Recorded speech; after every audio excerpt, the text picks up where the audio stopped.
It's been a year since I escaped my town and the horrifying secret it's kept. I want to share my experience with you, but it is more for my benefit. I want to put it in words so I can accept it. I ran over the word limit, so I will be splitting this into 2 or 3 parts. I was 13 years old when I first saw a kid try and escape. Clara Danvers was a senior at Aceville High School. She wore pastel colors and flower crowns in her hair. I didn't know her very well since I attended the middle school down the road, but I knew she was one of the most popular girls in her class. Clara was the type all the girls in our town aspired to be. Her beauty wasn't eye-catching in a town like Aceville, where all of its teens were ridiculously attractive. Camp was mandatory in Aceville. At the time, I wasn't sure why. All I knew was that all 18-year-olds were obligated to attend camp for the remainder of their summer before college. And yes, you would be right in thinking it's practically a human rights violation. It was their summer. Aceville's teens were teetering on the edge of adulthood and responsibilities. Their teen years and beloved childhoods dwindling, and that last summer meant a lot to them. Of course, they fought back. Clara Danvers didn't strike me as a rebel. She looked like the type of girl who followed all the rules and joined as many extracurriculars as possible. She had the perfect friends, the perfect boyfriend, straight A's, and was Harvard-bound, thanks to word of mouth traveling around. However, on July 16, 2016, I saw a different side to her. The memory is vague, though I remember small tidbits. I remember being in the store with my mother. I remember it being a hot day, the kind of heat I hated. It was too warm to think straight, and all I wanted to do was sit in my garden and read. I didn't exactly have a choice whether I accompanied my mother, though she had blackmailed me with the reward of getting a new comic. Mom had been talking to the cashier. She was friends with half the town, so I wasn't surprised when every person she passed by bid a hello, shooting a smile at me. I remember being bored. I needed to pee, and I was at that point in my life when I was wary of being seen shopping with my mom. It was pretty much social suicide for a 7th grader to be seen with their mom. So, keeping my head down and pulling my baseball cap further over my face, I had digressed to the comic book section. All of my favorites were there, and I had $10 to spend. I was in my element, skimming through Spider-Man issues. I found myself captivated by the colors. Spider-Man was a kid's comic. I knew that. I'd made the mistake of pulling one out of my backpack at school, only for Summer Forest to snatch it out of my hands and hold it up in the air, a wicked smile on her face. "You still read Spider-Man?" "No," I'd snapped back, my cheeks burning bright. "Liar," Summer snorted. "You still read Spider-Man? Isn't that a kid's comic?" I'm not going to say it was traumatizing. Some kids had laughed along and some had ignored Summer. I had snatched the comic off of her and shoved it back in my bag. Then on the way to class, I'd shoved it in the trash. I still wasn't completely healed from that incident, so ignoring a smiling Mary Jane in a funky lab coat, I moved on to the more adult comics. Well, they were adult in my kid brain at least. Picking up Teen Titans, I flipped it over and scanned the back. Mom was still chatting to the cashier, and my urge to pee wasn't going away. I figured stepping outside to cool off would be a good idea, even when I knew I was just stepping back into the baking heat, away from the pathetic cooling fan sitting near the door. My plan was to go back to the car and blast the AC. Mom was going to be in there for a while. I could tell by the way she was leaning against the counter, already making her roots. I was sliding into Mom's car, trying not to wince when my bare legs sunk into hot leather, when a scream had rang out, startling me. When I had twisted around, scanning the parking lot in front of the store, I saw her, Clara Danvers, dressed in shorts and t-shirt, her sneakers pounding against steaming tarmac, her strict blonde ponytail flying behind her. Clara was running for her life. At first, I thought she was running from some kind of animal. Coyote attacks were common, but not in broad daylight. Except Clara wasn't running from an animal. I recognized Mrs. Peters, one of the high school teachers. Mom had been friendly with her. Mrs. Peters was in her mid-40s and wore thick sweaters in 90-degree heat. The last thing I thought I'd ever see was the teacher sprinting after the retreating senior, the kind look in her eyes that I had known my whole life, replaced with a look of intense determination. It was almost comical, like I was watching a cartoon. I laughed. I felt bad, but it was hard to ignore that hysterical spew of laughter crawling up my throat. Clara was a good runner. Maybe she was on the track team, though Mrs. Peters, amazingly, was faster. She was in good shape for her age, long strides catapulting her further forwards, swinging arms driving momentum. Clara Danvers, the teacher, wasn't out of breath, though neither was Clara. Neither of them were giving up, watching the bizarre display. I found myself following them, though I was slower, darting behind parked cars, keeping myself hidden. There was something clutched in Clara's hand. When she brought it to her ear, her eyes wide and wild, lips moving frantically. I realized she was talking to someone when Clara twisted around to scan for the teacher. I knew she had made a mistake. I watched the scene unravel in front of me like it was going in slow motion. Clara's phone slipped from her grasp and she let out a sharp cry, ducking to try and snatch it back up. But the teacher was on her tail. "Miss Danvers, you are acting like a child," the woman chastised, reaching out and snatching the girl by the back of her t-shirt. Clara shrieked and tried to battle her way out of the teacher's grip. But Mrs. Peters' grip was harsh, her fingernails sticking into the bare flesh of Clara's arms. "Get off me." The girl was acting like a caged animal, and I didn't understand. It was just camp. Right, I understood Clara and her class not wanting to go, because it was their last summer to be free and kids again. Maybe the girl was acting dramatic, but I could empathize with her. I watched Mrs. Peters drag the girl, spitting and cursing, away. I can still remember their words. Clara Danvers didn't swear. At least, that's what I thought. She was the golden girl after all. Clara was yelling names, presumably those of her friends, and Mrs. Danvers was laughing. "Miss Danvers, please calm down. You know you have to attend camp." And we were very clear at the assembly that we would take necessary measures to make sure every senior is on that bus. Clara dug the soles of her Converse into the tarmac. She reminded me of a petulant child throwing a tantrum. "I don't want to go to camp. What the hell is wrong with you?" I'm not a kid anymore. You are part of this town as well as the high school, which means rules still apply. But I'm 18. Mrs. Peters ignored her outburst. "As I said, you are still a student. Therefore, you are expected to follow rules. One of our town's rules is that the senior class will attend a mandatory summer camp before college. This has been going on for years. Mrs. Danvers, I expected more from a class valedictorian. You have been one of the smartest in your class since your freshman year." "Clara, I did not expect this lack of intelligence from you. Do not ruin your reputation by acting like a child." Clara sputtered. "What did you just say?" The two of them were getting further away, and all I could do was watch their shadows stretch across the sidewalk. I was debating whether to follow them to wherever they were going, but then a hand was grabbing my shoulder. I twisted around and found my mother. She didn't look mad or confused. Mom didn't question why I had disappeared. Instead, her gaze had snapped to where I had been watching Clara and the teacher. Her eyebrows furrowed, her lip curling like she was about to say something before seemingly snapping out of it. Mom shoved paper bags of groceries into my arms with a light smile, and I struggled to get a strict hold of them. She was looking at me, but I could have sworn her gaze was wandering, searching for something. "Did you pick a comic book?" Managing to find my voice, I shook my head. I felt kind of sick. Clara Danvers hadn't had a choice whether she went to camp or not. None of her class did, and when they tried to skip out, they were treated like animals. All for, what? A few weeks in the sun with the senior class, the town's murky lake, and mosquitoes. I couldn't understand why it was mandatory. No other town forced their kids to go to camp, so why did ours? I tried to smile at Mom. "They're all childish. Can we just go home?" Mom looked like she was going to protest but nodded. She had that expression, the one I dreaded, when she was trying to read me, delving into my mind. I wasn't exactly a talkative kid, so my mom turned into my therapist, constantly demanding to know how I was feeling. On that occasion, however, it was different. She paid no attention to my sickly cheeks and the lump in my throat. "All right, are you sure you're okay?" I don't know how I managed to keep my mouth shut and nod, following Mom back to the car. It's not like a Seville's bizarre rule was a secret. I just didn't want to talk about it. Neither did Mom, from the look on her face. Instead of grilling me like usual, she took me for a chocolate fudge sundae at our local diner. I still remember the sicky feeling in my stomach when I struggled to swallow it, washing it down with flat Coke, which made me feel worse. I tried hard to pretend everything was okay, but I couldn't stop thinking about Clara and the way she had been treated. Dread filled me like poison, shivers rattling up and down my spine. I couldn't sit still. Was that my future? Was I going to be hunted down like that? That's what I kept thinking when Mom was talking excitedly about her plans for our next family vacation. I was discreetly counting on my fingers how many years I had before I turned 18. Until seeing her dragged like an animal by a teacher I considered one of the nicest people in town.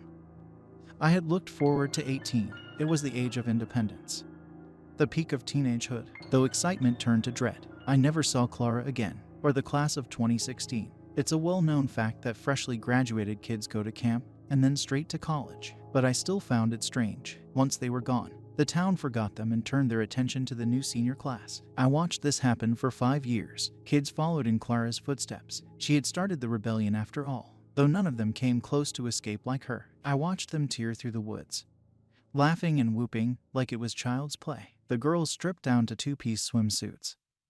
And in 2018, Mikey Blake streaked. It turned into a game. Clara's story spread like a virus. And seniors took it as an opportunity to one-up her. I guess it became less of something to be scared of. And more to anticipate, sure. No kid wanted to be stuck at summer camp, but it was the hunt beforehand that excited them. They were always caught, always wrestled to the ground and treated just like Clara Danvers. Over the years, however, it became less scary to watch and more exciting, like watching the latest blockbuster. Who didn't want to watch kids chased by teachers with way too much time on their hands? I watched them year after year and acted like it was a game. My friends and I made bets who would and wouldn't get caught. We sat on the side of the sidewalk with beers and burgers from the diner, cheering them on. We didn't pay attention to how they were treated. In our minds, it was fun. Aceville felt like it was stuck in limbo between the 1980s and the present. Sure, we had cell phones and TikTok, but my aunt and uncle drove a jalopy. Our local diner had a 50s aesthetic and half the town didn't even have televisions. Maybe they preferred to stay in the old days. Though it's not like I was complaining. I liked it. I liked that we were different from other towns. We were small, our population under 5 Kelvin, Aceville. An idealistic town where there were more teens than adults. My friend Nick used to joke that it was like living in the world of Stranger Things. I had to agree. Luckily, though,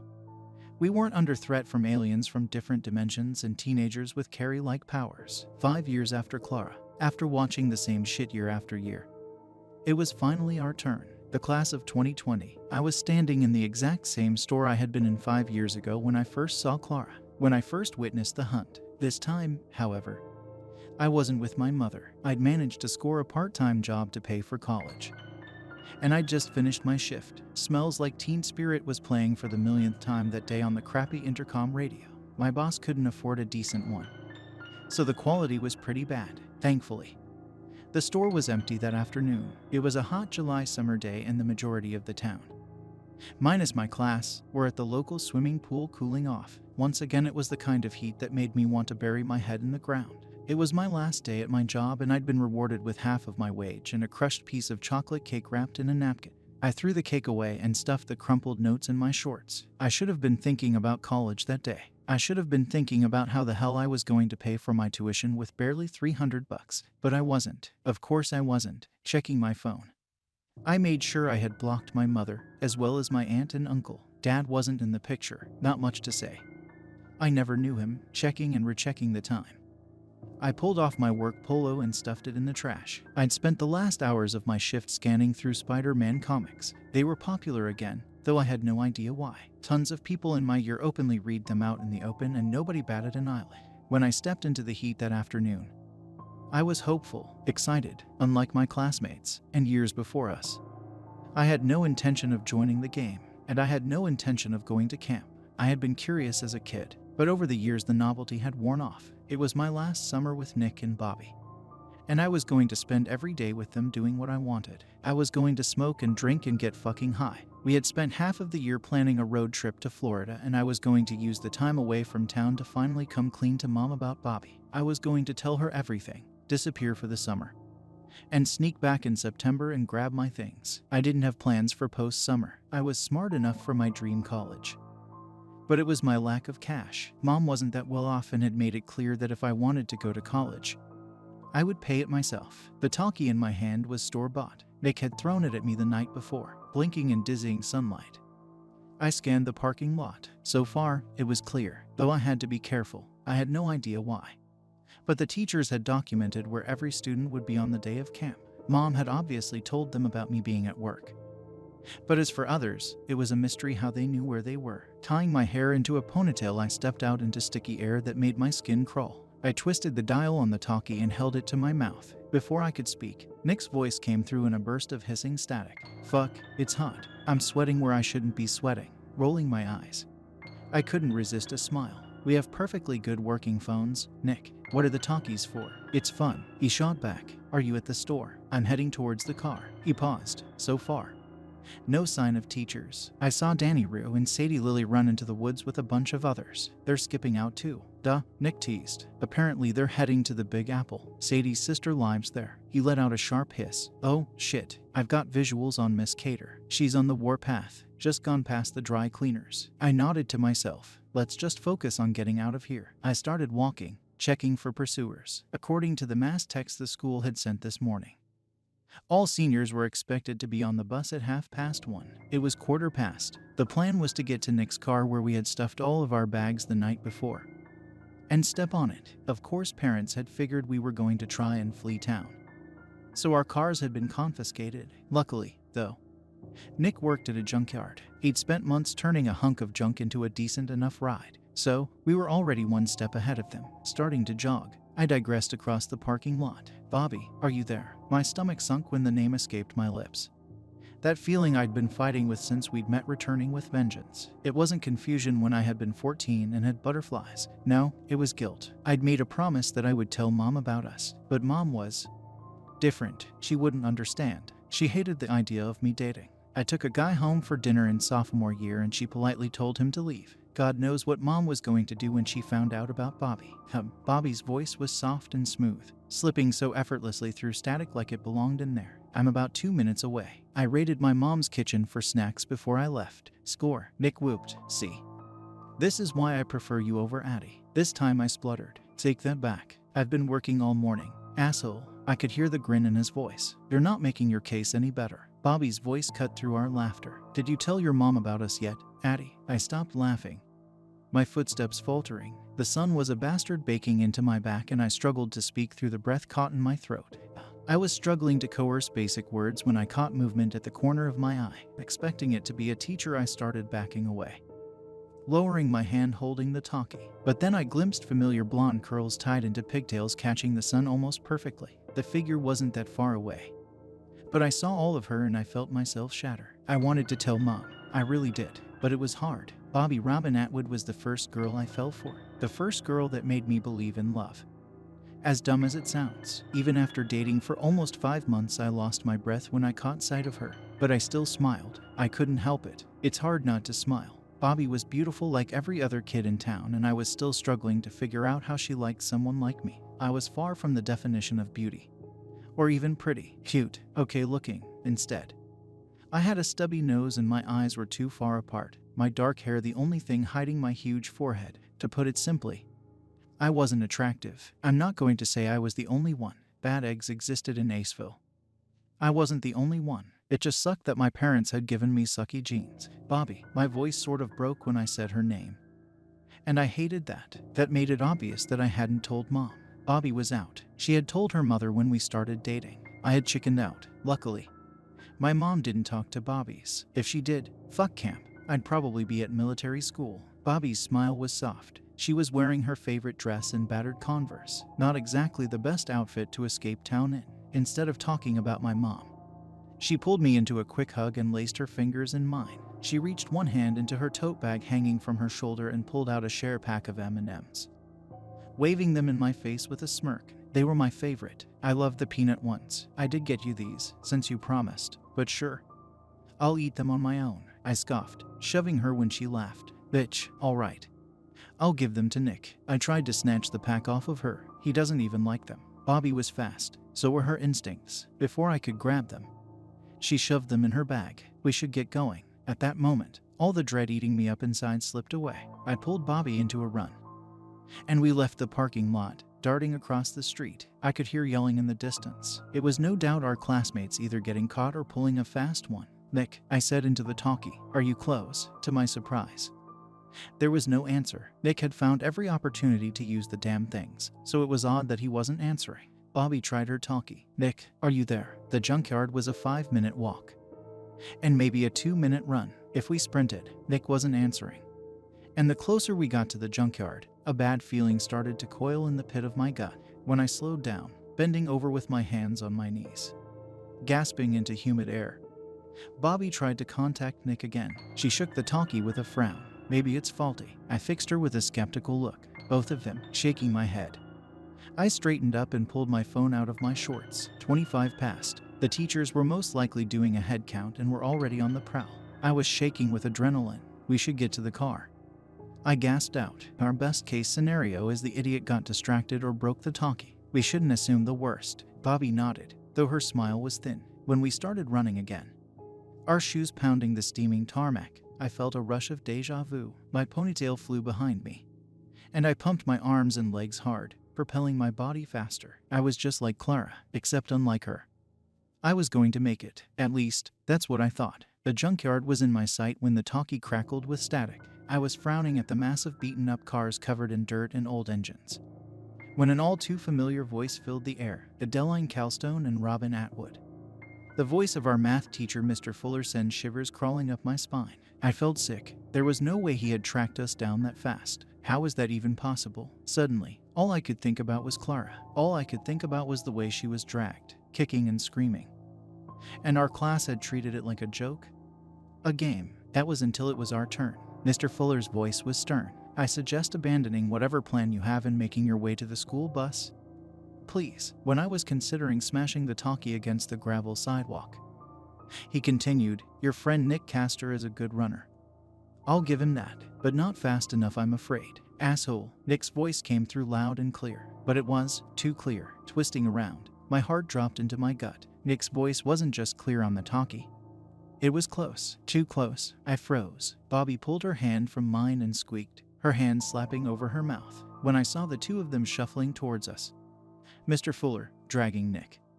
I had the split-second thought of grabbing Bobby and running for it, but I wasn't going to leave my best friend. It didn't take long before the three of us were rounded up. Nicholas Castor was the type of guy who shouldn't have been as close to me as he was. He was varsity captain of the Aceville Aardvarks and, like Bobby, was pretty attractive with dark curls contrasting pale skin and freckles dotting his cheeks. Are the restraints really necessary? Nick spat when we were cuffed and pushed into the back of Mr. Fuller's car. Some might call it kidnapping, but in Aceville on July 16th it was the norm. The car ride didn't take long and was uncomfortable. The three of us were squashed like sardines, Nick's leg sticking into my bag, Bobby's head on my shoulder. When we got to school, we were thankfully uncuffed and transferred to the bus. I wasn't expecting us to be the ones they were waiting on. Even Sadie and Danny had been caught. When I was making my to the back of the bus, keeping a tight hold of Bobby's hand and Nick's sleeve, we were greeted to a deluge of faces. Some kids held their hands up for a high fives, which Nick happily slapped, but the majority of them looked disappointed. If we had failed to escape, then it really was impossible. There was no way out. Camp was inevitable. I found a seat quickly, right at the back, pulling Nick and Bobby next to me. Well, that failed. Nick let out a nervous laugh when the bus started moving. I was frowning at two men dressed in black that had jumped on last minute. They didn't look like anyone I knew. The two of them stationed themselves at the front. The two of them made me feel strange, like they weren't supposed to be there. I had no choice but to settle down in my seat and let the nauseating movements of the bus send my stomach hurtling into my throat. Nick pulled out his switch, and Bobby lay her head against the window. I guess none of them wanted to talk, though I couldn't blame them. When my phone rang an hour into the journey, I switched it off without looking at the screen. I don't know how long we were on the bus, but at points I felt like we were going around in circles. I could have sworn we had passed the same sign, but when I pointed it out, Nick mumbled something unintelligible. Far too invested in one of the new Pokémon games, and Bobby had fallen asleep. Outside, the sky turned dark. I could have been wrong, but I was sure we had been on the bus for hours, and nobody was questioning it. The lights above flickered, and around me, my classmates were either asleep or had earphones corked in. When we came to an abrupt stop, Bobby and Nick, as well as our class, seemed to snap out of it, the trance-like state that had swallowed them up. They started to ask questions, asking where we were. We were all ignored. Instead, one of the two men I'd spotted earlier stood up and addressed us. Aceville seniors. He cleared his throat. My name is Lawrence Shade, and I'm a talent recruiter. In a few minutes you will watch a small film we have prepared which will give us an idea where to categorize you. Please be aware watching the film is mandatory. What? Summer Forest laughed. This is a joke, right? Isn't this supposed to be camp? As soon as the words slipped from her mouth, I pressed my face against the window. It was raining. No, pouring. I don't know how I didn't notice. Nick leaned over me and pulled a face. When did it get dark? Bobby nodded. She sent me a sharp look. How long have we been on this bus? Before I could answer, a portable TV screen at the back of my seat lit up with first a white screen which turned bright green, then yellow, flicking from color to color, flashing in my eyes. Nick hissed, "What the fuck is this?" But he was watching the screen. Bobby too, like it was drawing them in. leeching onto their minds. Murmurs around the bus confirmed my classmates were equally confused. I squeezed my shut at first, but I was overcome with an overwhelming sense of curiosity. I let my eyes flutter open, but as soon as my gaze landed on the screen, on the flashing colors, a sharp pain rumbled in my right temple. The colors kept going. I remember the sequence perfectly. Red, yellow, blue, green, repeat. I don't know how long I was staring at the colors. I don't know how long my body was frozen, my eyes unblinking, but I could feel my body reacting. My mouth was open, unable to close, a thin sliver of drool running down my chin. There was something warm, something wet and warm sliding from my nostril. I couldn't wipe it away. My body was stuck, like I was paralyzed, like I'd never move again. And then just like that, the screen flashed off. Bobby drew in a sharp breath and straightened in her seat. And Nick blinked rapidly. I expected him to freak out, but he was strangely quiet. Addie. Bobby's whisper was sharp. Your nose, swiping gingerly at my nose with my bare arm. I let out a shuddery breath. We had to get out, whatever the place was. It wasn't summer camp. I could hear hisses around me. At the back of the bus in the front, voices collapsing into white noise. When I risked turning my head, I spotted Serena Kyle with her hand pressed over her nose and mouth. She was doing a bad job of hiding the crimson stream flooding through her fingers. Suddenly, it felt like my world was crumbling in front of me. The two men started up the aisle, labeling each student. They held cans of spray paint like weapons, marking us with different colors. There were 3 colors: red, blue, and purple. When my classmates tried to protest, tried to make a run for it, they were cuffed and shoved back in their seats. There was so much screaming and fighting. I couldn't hear what the men with spray paint were saying. Like they were animals, like they were Clara. I couldn't help thinking it. Is this what had happened to her? Nick grabbed my hand, and I grabbed Bobby's. Bobby was sobbing quietly, struggling to speak through sobs. When any of us tried to dial 911, the line was dead. When one of the men reached my classmates in front of me, the front of their shirts were sprayed deep, dark blue. The man studied the 3 girls like they were pieces of meat. These are all good. He turned and yelled to the front of the bus. The girls he was talking about started talking over each other, but he blanked them. Blues will go into processing first, and then purples if we can fix them. The man's words horrified me.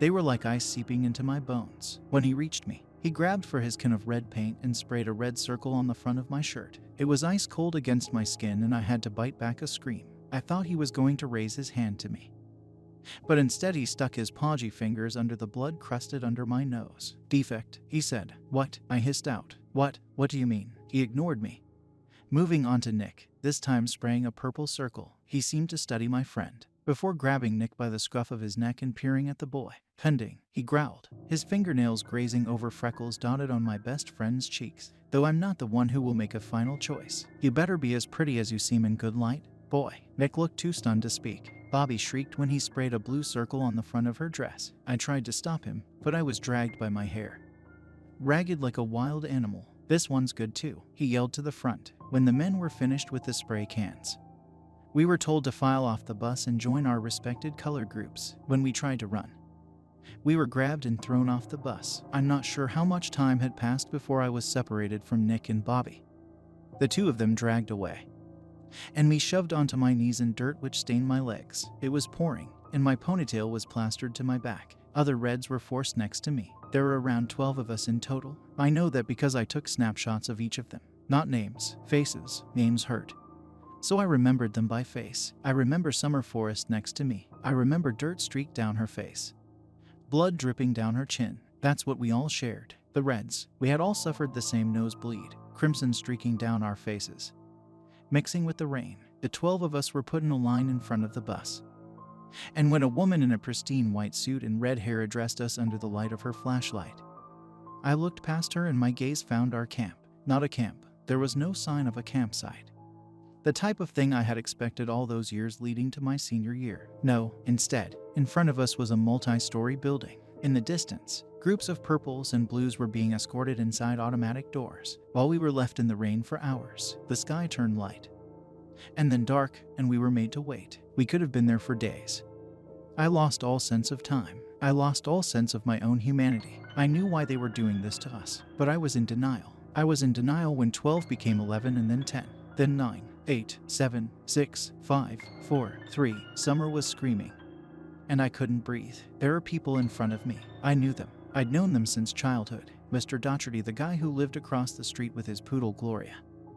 Eve Simmons, who owned the diner Nick, Bobby and I had frequented for most of our lives. Mr. and Mrs. State, the elderly couple who brought over pudding when I was homesick from school. Someone I didn't want to believe was there because I was in denial. But they were, with a gun held in their hand, pointing it between my eyes. I don't know when 3 became 2. Each gunshot ricocheting in my skull. All I remember is waiting to follow the others, squeezing my eyes shut and screaming into the night. But then a warm hand was sliding into mine and pulling me up. There was a gunshot and the sound of a body hitting the ground. Summer. I remember Nick pulling me away. But I will never forget Summer Forrest's body lying in a heap, pooling red stemming around willowy blonde hair. I don't know how Nick got me away, but all I recall is tripping over my own feet. He pulled us into trees and undergrowth, and branches scratched at my face and pulled at my hair, but I didn't care. When Nick finally turned around to look at me, I screamed. I screamed until he slammed his hand over my mouth, shutting me up. The last time I'd seen my best friend, he had definitely had 2 eyes, both intact. Now, one of them was hanging out. The skin of his face had been scraped away, leaving bloody flaps of flesh where his cheeks used to be. His lips were swollen, half of his hair sheared off. I got out. He managed to gasp out, "It's okay." I got out. They had me on a ton of anesthetic, so just bear with me. Out, I shrieked back. Out of where? Nick held his eye inside his socket with one hand and held mine with the other. Processing. What are you talking about? Nick pulled me further into the trees. That place, he gasped out. It's a factory. A factory. Nick said, "We weren't at camp. We had been taken to a factory." Clara Danvers, in the class of 2016 and every class since, had been taken to a factory. We weren't at fucking camp. We were being turned into something horrific. And I was a defect. They didn't ... They didn't want me. Bobby was still in there. I had to get her out. I had to get her out. I had to get her out. I had to get her out. I apologize. I have to end this here. It's hard to detail this experience, but I get overwhelmed when revisiting the memories. I'll try and post in the next few days.